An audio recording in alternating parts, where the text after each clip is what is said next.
혹은 교회 안에서 행동하는 것과 너무 괴리가 나서 저분이 저런 교회 직분자라고 하면 나는 그 교회 안 나가겠다든지 뭐 이런 일들을 양산해내는 일들을 가졌기 때문에 전체적으로 한국 교회가 너나 할 것 없이 교회나 이런 것들이 해서 무너져 내리는 일들을 하게 했다는 거죠. 또 이 프로스페리티 가스펠, 그 번영 신학의 중심으로 성공하는 것이, 커지는 것이, 그래서 많은 물질을 얻는 것이 곧 신앙생활을 잘하는 거라고 하는 이퀄 방식을 만들면서 참 어렵게 됐잖아요. 그 대표적인 것이 여기 우리 그 로버트 슐러 목사님이 심호하셨던 이 가든 그로브의 크리스탈 철치 아니에요. 거기에 성공 신화, 거기가 이제 그 노만 빈센트 필의 파시티브 띵킹과 로버트 슐러 목사님에서 한국 교회 열풍을 일으켰었어요.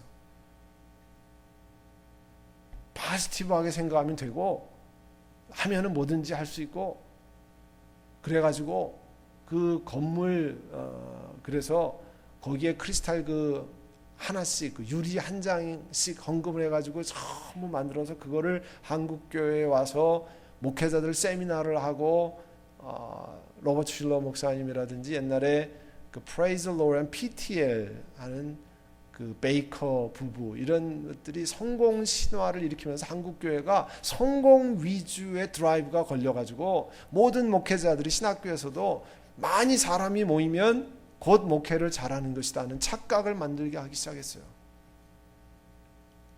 많이 모여야 되고. 그래서 저희 신학교 다닐 때요, 교회 성장하기 주류를 제 클래스, 저도 뭘 들었습니다만 교회 성장하기 일렉티브인데요, 그때 곽선희 목사님 와서 강의하셨어요. 교실이 제일 큰 교실 터져나갔어요. 그리고 그분이 그 당시에 뭐 한국 교회를 주도하고 진짜 뭐 100년에 한 번 날까 말까 하는 설교자라고 하는 그런 명성에 뭐 해서 굉장했습니다. 그리고 그분이 이야기하고 하는 것이 마치 그 교회는 이렇게 목회해야 되는 전형같이 이렇게 진짜 생각이 됐었어요. 그러니까 정말 한 사람 한 사람을 세우고 한 사람 한 사람을 그 하나님의 사람으로 세우는 이런 것을 신학교에서 깊이 경험하고 가르치고 하고, 이런 것들이 이렇게 흐리멍덩해져가는, 왜냐하면 한국교회가 막 부흥하고 커지고 건물 짓고 막 터져나가고 자리가 없어서 막 복도에 앉고 뭐 의자에 접는 의자를 뭐 이런 시기에 전부 신학교 학생들이 있어가지고요, 생각이 그렇게 되는, 그리고 성공하는 것이, 복을 많이 받는 것이, 성공하는 것이 곧 신앙생활 잘한 같이 이 컬로 막 만들어서 했던 일들, 그런 것이 결국은 지금 열매로 나타나기 시작하는 겁니다. 그러면서 한국교회 신뢰도를 회복하는 데 필요한 제일 첫 번째 활동을 뭐라 뽑냐면 윤리와 도덕 실천운동이에요. 다른 것보다 제일 중요한 것 가운데 하나가 한국교회 지도자들, 한국교회 교인들의 윤리와 도덕을 실천하는 것이 제일 먼저 필요하다는 거예요. 교회에서는 존경받을 만한 그런 행동과 말을 하는데 왜 비즈니스에서는 사람을 만나서는, 그리고 어려운 상황에서는 왜 그렇게 못하냐는 거죠. 왜 그게 안 되냐는 거죠. 그러면 교회가 뭐 잘못 가르친 거 아니냐, 목회자들이 잘못 뭐 한 거 아니냐, 맞는 얘기죠.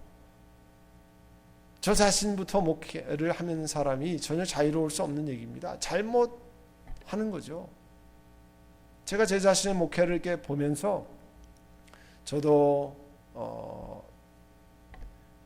리치몬드에서 8년 반, 여기 지금 10년 반, 하나님 앞에 그 여기에 있는 거 하나도 자유로울 게 없는 사람이 저도 똑같은 사람입니다. 왜 교인들이 전부 내 중심으로, 내 이익 중심으로 의사결정과 삶을 추구해 나가는가? 목사가 도대체 어떻게 했길래, 어떻게 가르쳤길래, 교회가 어떻게 했길래 내게 유익, 내게 좀 불리하고 내게 그렇지 않으면 전부 성경 말씀의 가르침과 상관없이 가도 그게 상관이 없는가? 왜 내 유익과 연결되면 모든 것을 다 무너뜨리고라도 그걸 먼저 쫓아가는가? 그러면 교회 목회자는 뭘 했는가? 교회는 어떤 일을 했는가? 이게요, 목사로서 하나님 앞에 자조하는 그런 생각들을 많이 하게 합니다. 하나님의 나라의 마지막 종말이 있기 때문에 하나님께서 우리에게 말씀하는 건 뭐냐면, 이 땅을 살아갈 때 제대로 잘 살아가고, 종말이 없으면 뭐 이 땅의 삶은 끝이면 아닌데 마지막에 심판이 있기 때문에, 그리고 하나님의 사람들의 영원한 상급이 있기 때문에 그냥 살아가면 안 된다는 거예요. 하나님께서 우리에게 말씀하시는 것처럼 거룩한 행실, 경건한 삶의 열매를 맺도록 살아가야 된다는 거예요. 그냥 살아가면 안 된다는 겁니다. 그래서 14절 보세요. 티도 없고 흠도 없는 사람으로 아무 탈이 없이 하나님 앞에 나타날 수 있도록, 하나님 앞에 설 수 있도록 힘쓰십시오. 여러분, 티도 없고 흠도 없는 사람, 성경에서 사실 예수님을 가르칠 때 티도 없고 흠도 없는 사람을 가르치시는 그런 부분이죠. 이 말씀은 그리스도를 따르는 자가 그리스도가 사신 것처럼 완벽하게 사는 것을 의미하는 것은 물론 아닙니다. 완벽하게 어떻게 살아갑니까? 그렇게 안 되죠. 다만 그리스도를 닮고 싶은 소원을 가지는 거예요. 적어도 하나님의 사람들은 그리스도를 닮고 싶은 소원으로 내 자신을 훈련하고 하나님 앞에 거룩한 행실과 경건한 삶을 추구한다고 하는 것이 오늘 주님께서 우리에게 말씀하시는 거예요. 그러면 이렇게 살면 12절에 보시면 조금 이해하기 어려운 말씀이 나오는데요. 하나님의 날이 오기를 기다리고 그 날을 앞당기도록 해야 하지 않겠습니까? 아니, 우리가 어떻게 하나님이 심판하는 날 앞당길 수 있습니까? 마치 뭐 그렇게 성경이 기록된 것 같아요. 그런데 성경은 우리의 삶이 어느 날 하나님이 예정하신 날이 있으니까 나는 뭐 내가 어떻게 살아도 하나님이 예정한 날은 다 정해져 있으니까 그렇게 말할 수 있지만 꼭 그런 게 아니라는 거예요. 이 성경 말씀에 명확하게 설명하고 있지 않지만 하나님 주시는 신비한 방법으로 그리스도인들의 삶을 어떻게 사느냐에 따라서 세상 속에서 우리가 빛을 발하면 우리는 이해를 못하지만 주의 날에 영향을 미쳐서 그 시간을 당길 수 있는 것 같은 그런 말씀을 우리에게 주고 있어요. 뭐 더 이상 설명이 나와 있지 않기 때문에 더 이상은 알 수 없습니다. 그때 하늘이 불타서 없어지고 원소들이 타서 녹아버릴 것이고 마지막 종말의 날에 그런 일이 있기 때문에 이 땅에서 우리의 삶을 잘 해야 한다는 거예요. 여러분, 이게 하루아침에 되는 일이 절대 아닙니다. 그렇기 때문에 끊임없이 이 과제를 보면요, 제가 한번 말씀드린 적이 있는데 윌로우 크릭의 리빌이라고 하는 책자가 시리즈로 나와 있는데, 그것은 교인들이 어떻게 할 때 성숙해지느냐 성숙해지는 거에 가장 그 리서치를 한 거에 의하면 윌로우 크릭 교회에서 정말 엄청난 예산을 들여서 수많은 교회를, 다양한 연령층의 다양한 지역의 미국에 있는 전체 교회를 리서치한 것 가운데 제일 첫 번째는 어떻게 해야 사람들이 성숙하느냐, 제일 첫 번째는 하나님의 말씀을 묵상하고 하나님의 말씀을 묵상하고 적용하는 거예요. 그래야만 신앙인들이 성숙한다는 거예요. 듣고 흘려버리면 절대 성숙하지 않는다는 거예요. 우리 그리스도인들이 어떻게 해야 Christ centered life, 예수 그리스도의 중심, 성경이 말하는 예수 그리스도를 닮아가는 삶을 살 수 있을까? 제일 중요한 방법은 하나님 말씀을 묵상하는 일이에요. 하나님 말씀을 묵상한다는 게 생각하고 끝나는 게 아니라 그것을 생각하고 어떻게 하는 거예요? 자기 삶에 적용하는 거예요. 그 적용을 하지 않으면 소용이 없습니다. 이런 거나 똑같아요. 우리 설사병이라는 거 있잖아요. 옛날에 과거에 이질 있죠. 이질. 혹은 뭐 만약에 설사를 계속하면 어떤 일이 생깁니까? 첫째는 탈수증이 생기고, 두 번째는요, 만약에 열흘, 한 달 설사가 그치지 않으면요, 제대로 서바이브를 못합니다. 왜요? 영양이 하나도 섭취되지 않았기 때문에. 그죠? 물 다 빠져나가죠. 영양분 다 빠져나가죠. 그래서 아이들이 막 설사하면 그 설사를 멈추는 게 하려고 그러잖아요. 설사를 멈춘다는 건 뭐예요? 우리 내장이, 적어도 소장과 대장이 영양분과 물을 흡수한다는 거거든요. 여러분, 하나님 말씀을 흡수하는 게 뭐예요? 그 말씀을 묵상하고 삶에 적용하는 거예요. 그거 없으면 마치 음식 먹고 설사하는 거나 마찬가지예요. 계속 설사하면 음식을 먹어도 영양분이 섭취 안 되는 것처럼, 여러분이 영적으로 그 영의 양식을 섭취하지 않으면, 그 말씀을 묵상해서 여러분 것으로 만들지 않으면요, 5년 10년을 신앙생활 다녀도 자라지 않습니다. 그 삶이 변화되지 않습니다. 거기에 우리 개신교의 딜레마가 있는 거예요.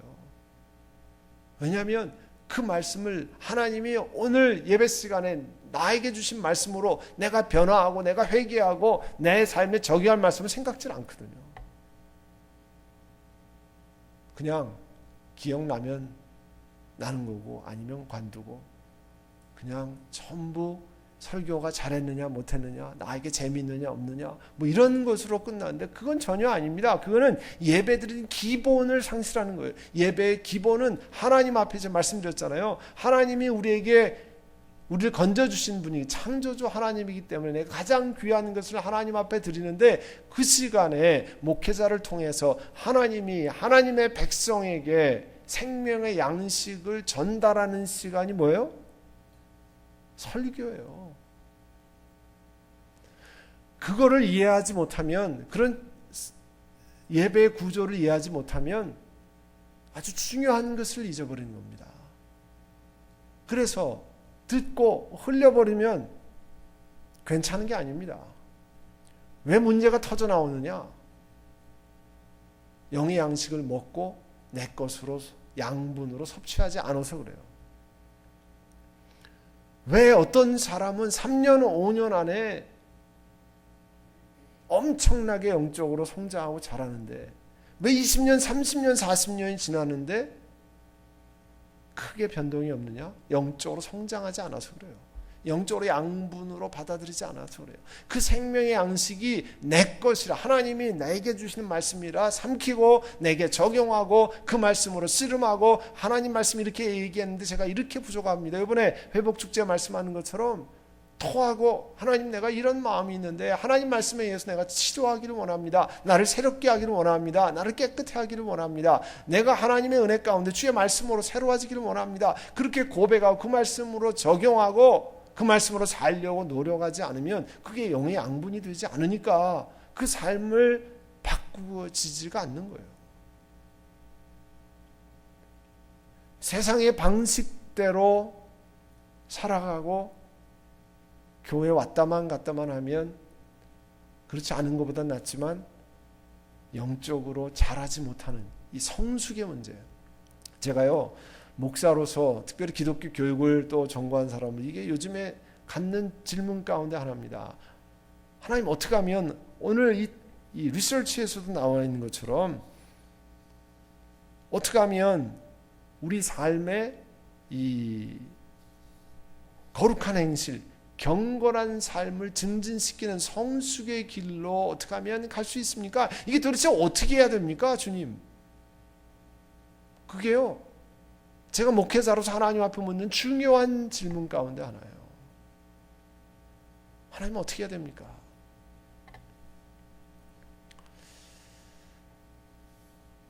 그런데 많은 리서치에 의하면 결국 아까 말씀드린 것처럼 하나님 말씀을 묵상해야 돼요. 그 말씀을 내 삶에 적용해야 돼요. 그래서 끊임없이 여러분에게 우리가 말씀 묵상 노트를 메모하고 한 단어라도 한 글자라도 그렇게 합시다 하는 이유는 여러분이 그걸 섭취해야 되기 때문에 그래요. 그냥 듣고 흘려버리면 절대 되는 게 아닙니다. 우리는 콩나물 신자를 만들려고 하는 게 아닙니다.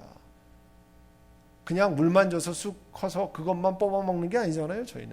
우리는 여러분 튼튼하게 자라야 됩니다, 영적으로. 그래서 어려운 것도 하고 딱딱한 음식도 먹고 힘든 일도 통과하고 변해가는 세상의 세속주의 속에 빠져가는 세상 가운데 담대하게 설 수 있는 튼튼한 그리스도인을 만들려면요, 그래 썼대더라 이런 거 가지고는 절대 안 됩니다. 하나님 말씀이 이렇게 얘기하기 때문에 내가 이렇게 서야 되겠다고 내 영혼 가운데 굳건하게 결단하고 하나님 앞에 엎드리고 하나님 앞에 고백하고 무릎 꿇는 그런 결단이 없으면 그런 것을 거꾸로 올라갈 수가 없습니다. 역행해서요 갈 재간이 없어요. 물살 따라서 끌려 내려가기도 바쁜데 어떻게 거꾸로 올라가겠습니까? 거꾸로 올라갈 수 있는 건요, 영혼의 힘이 있어야 돼요.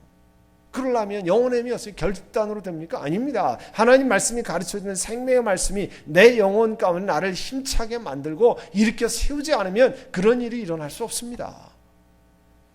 오늘 주님께서 그것을 우리에게 말씀하시는 거예요. 그런데 우리에게 새하늘과 새 땅을 약속했기, 13절을 보시면 새하늘과 새 땅을 약속했기 때문에 그 땅을 향해서 우리가 소망이 있기 때문에 이 땅을, 내 자신을 절제하고 하나님의 말씀으로 순종하고 그 길로 걸어가는 겁니다.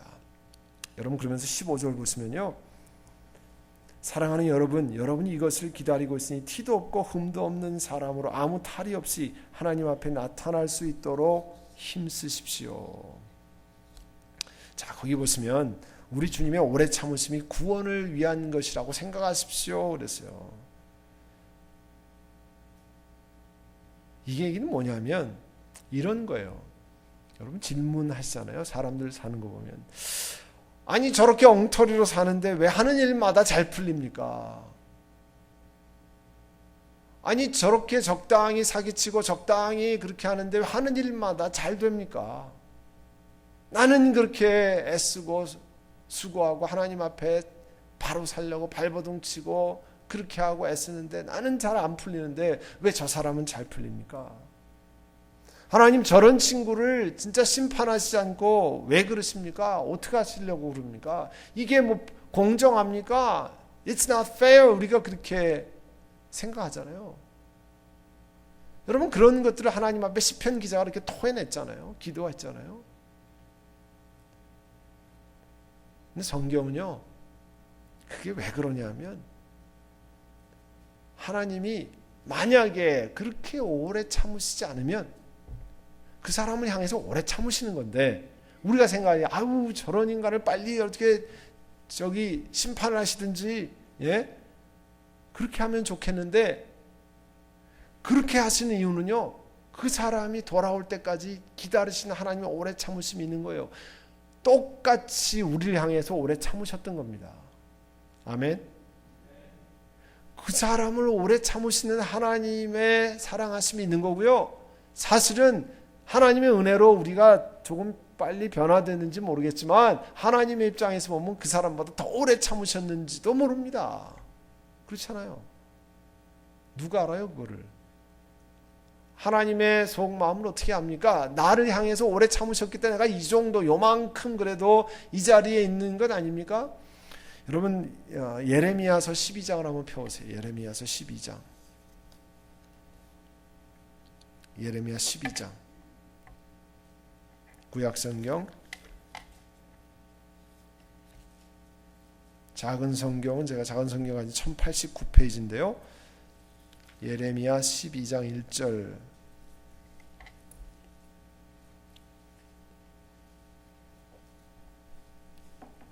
예레미야 12장 1절에서부터 읽는데요. 여러분 보세요 한번. 주님, 제가 주님과 변론할 때마다 언제나 주님이 오르셨습니다. 그러므로 주님께 공정성 문제 한 가지를 여쭙겠습니다. 어찌하여 악인들이 형통하며, 여기도 나오잖아요, 배신자들이 모두 잘 되기만 합니까? 내가 보니까 저 악인인데, 악당인데, 내가 보니까 배신자들인데 왜 잘 되기만 합니까? 주님께서 그들을 나무를 심듯이 심으셨으므로 뿌리를 내리고 자라고 열매도 맺으나 말로만 주님과 가까울 뿐 속으로는 주님과 멀리 떨어져 있습니다. 저 사람 겉으로는 주님과 가깝지만 속으로는 멀리 떨어져 있는데요. 그러나 주님께서는 저를 아십니다. 주님은 저의 속을 들여다보시고 저의 마음이 주님과 함께 있음을 감찰하여 알고 계십니다. 그러므로 그들을 도살할 양처럼 끌어내시고 죽일 날을 정하셔서 따로 갈라내 두십시오. 주님, 그 사람에 비해서 나를 보면 나는 신실하고 내 속을 주님이 아십니까? 아시지 않습니까? 그러니까 양을 도살장에 끄는 것처럼 좀 구별해서 만들어 주십시오. 오죽 답답하면 이렇게 얘기했을까요? 이게요, 우리 그리스도인들이 가끔씩 하나님 앞에 토해내는 얘기잖아요. 잘 보세요. 4절 보세요. 언제까지, 4절에 보시면 이 땅이 언제까지 슬퍼하며 들녘의 모든 풀이 말라 죽어야 합니까? 이 땅에 사는 사람의 죄악 때문에 짐승과 새도 씨가 마르게 되었습니다. 사람들은 자기들이 무슨 일을 하든지 하나님께서 내려다보시지 않는다고 말하고 있습니다. 내가 사람과 달리기를 해도 피곤하며 어떻게 말과 달리기를 하겠느냐? 사람과 지금, 왜냐면 사람 때문에 네가 이렇게 피곤하는데 넌 말이랑 이거보다 훨씬 센 것 타고 달릴 수 있느냐 이거요.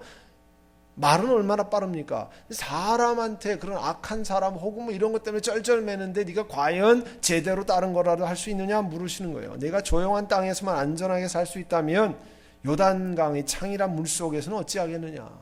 예? 안전한 땅에서는 편안히 살고 힘든 일이 가면 이렇게 난리를 피면 제대로 뭘 할 수 있겠느냐? 그런 뜻이에요. 그렇다 바로 내 친척, 내 집안 식구가 너를 배신하고 바로 그들이 내 뒤에서 소리를 지르 너를 욕한다. 그러므로 그들이 너에게 다정하게 말을 걸어와도 너는 그들을 믿지 말아라. 하나님 경고시키는 거예요. 다정하게 얘기하는 거 다 믿지 말아라. 속임수가 다 있다는 거예요. 그런 걸 제대로 알고 있으라는 거예요. 나는 내 집을 버렸다. 내 소유로 택한 내 백성을 포기하였다. 내가 진정으로 사랑한 백성을 바로 그들의 원수에게 넘겨주었다. 내가 그렇게 하는데 내가 오래 참다가 도저히 더 이상 안 될 때는 내 백성을 포기한다는 거예요. 내 소유로 택한 내 백성이 내게 반항하였다. 숲속의 사자처럼 내게 으르렁거리며 덤벼들었다. 내 소유로 택한 내 백성은 사나운 매들에게 둘러싸인 새와 같다. 모든 들짐승아 어서 모여라. 몰려와서 이 새를 뜯어먹어라. 이방 통치자들이 내 포도를 망쳐놓았고 내 농장을 짓밟아버렸다. 그들은 내가 아끼는 밭을 사막으로 만들어버렸다. 그들이 내 땅을 황무지로 바꾸어 놓았다. 황무지가 된 이 땅이 나를 보고 통곡한다. 온 땅이 이렇게 황무지가 되었는데도 걱정하는 사람이 하나도 없구나. 강도떼가 사막의 모든 언덕을 넘어서 몰려왔다. 내가 땅 이 끝에서 저 끝까지 칼로 휩쓸어 어느 누구도 평온하게 살 수 없게 하였다. 사람들이 밀을 심어도 가시만을 거두었고 그들이 수고해도 아무런 소득이 없었다. 이 결과가 이제 이렇게 됐다는 거예요. 그들은 나의 맹렬한 분노 때문에 아무런 소출도 없이 수치만 당하였다. 사람들이 질문했어요. 하나님 왜 이렇게 하나님 앞에 악한 일을 하고 하나님 앞에 중심은 하나님 앞에 멀고 겉으로만 이빨림만 그렇게 하는데 왜 그 사람들을 심판하시지 않습니까? 왜 나같이 중심에 하나님을 섬기는 사람들이 이렇게 어려움을 당합니까? 하나님은 어떻게 해야 됩니까?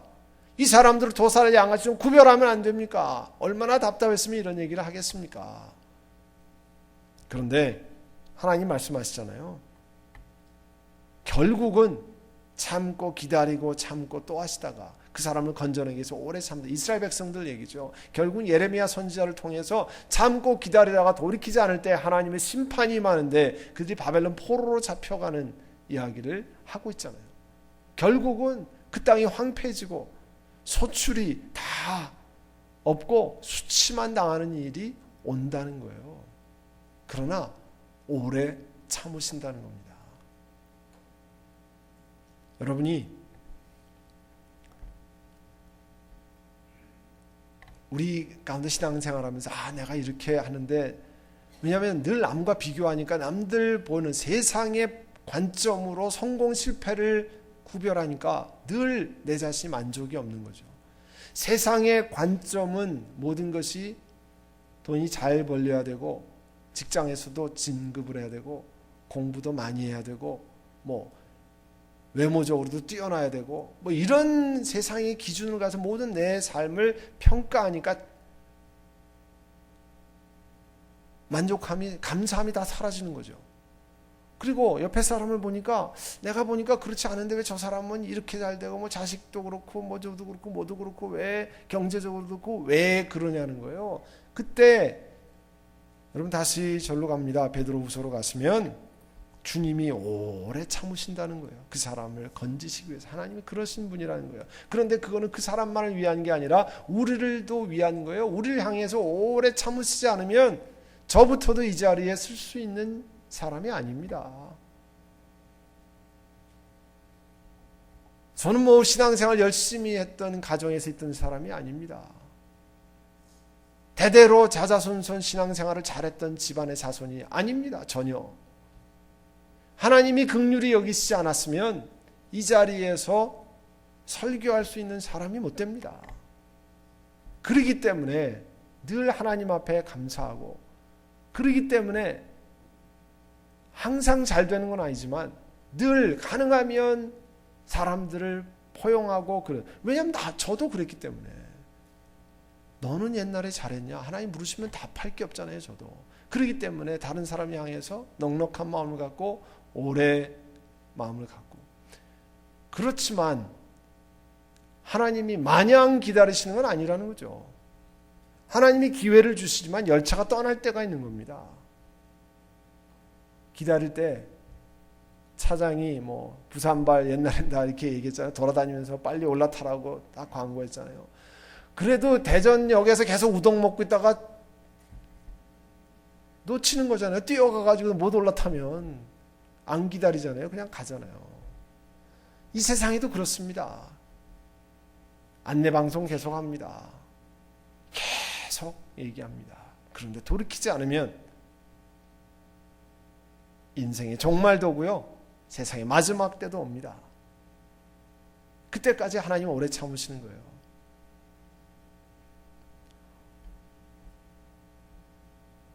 오늘 다 여기 하지 못하는데요. 다음 시간에 다시 여기 가겠습니다. 17절에 가보세요. 그건 나중에 다시 돌아가겠습니다만, 그러기 때문에 불의한 자들의 유혹에 휩쓸려서 자기의 확신을 잃는 일이 없도록 주의하십시오. 그렇기 때문에 휩쓸리면 안 된다는 거예요. 유혹을 쫓아서 넘어가면 안 된다는 거예요. 이 세상에 유혹이 얼마나 많은지 모릅니다. 잘못된 것을 진짜라고 얘기하는 사람들이 얼마나 많은지 모릅니다. 버젓이 그렇게 얘기합니다. 그래서 유혹에 휩쓸리지 말라는 거예요. 그래서 분별할 수 있는 능력을 배워야 돼요. 오죽하면 하나님께서 성령의 고린도전서 12장의 성령의 9가지 열매 가운데 영 분별의 은사, gift of discerning spirit, 영을 분별하는. 왜냐하면 분별이 안 되거든요. 요즘은요. 누가 진짜인지 가짜인지요. 말로만 들어서는, 잠깐 행동만 봐서는 분별이 안 돼요. 그래서 유혹에 휩쓸리지 말아야 됩니다. 다음 시간에 이 문제에 관해서 더 자세히 말씀을 나누겠습니다만, 그래서 우리 마음에 사람이기 때문에 애통하는 마음이 있죠. 우린 이렇게 해보려고 그러는데 왜 어렵습니까? 주님, 여러분 그렇게 기도하세요. 하나님 앞에 기도하세요. 하나님 앞에 토해내세요. 하나님, 내가 그래서 마음이 안타깝습니다. 참 속상합니다. 하나님 앞에 그렇게 기도하세요. 속상한 거 하나님 앞에 이야기하신다고 하나님이 여러분 야단치시지 않습니다. 속상한 거 이야기하세요. 그러면 하나님께서 말씀을 주실 거예요. 하나님이 가르쳐 주실 거예요. 아니면 어떤 사람이 오늘 저를 통해서 여러분에게 가르쳐 주시는 말씀인지도 모릅니다. 속상해하지 말라. 하나님이 그 마음을 다 알고 건져내기 위해서, 너를 건져내기 위해서 기다린 것처럼 다른 사람을 위해서도 기다릴 뿐이지 그것이 올바르다는 얘기는 아니라는 거예요. 여러분 그걸 잘 아셔야 되잖아요. 기다리는 거하고 잘못된 것이 올바르다고 얘기하는 건 다른 겁니다. 그 사람이 돌이킬 때까지 기다리는 거예요. 하나님께서 저와 여러분을 향해서도 그런 하나님이셨습니다. 그러기 때문에 우리가 기다리는 거 아니에요? 하나님께서 그런 은혜를 주시기 때문에 우리가 유혹에 휩쓸리지 않고 하나님 앞에 거룩한 행실을 하기 위해 성령께 의지하며 이 땅을 우리 함께 교회 안에서 힘을 내서 무릎을 세우고 걸어가는 우리 모두가 되시기를 바랍니다.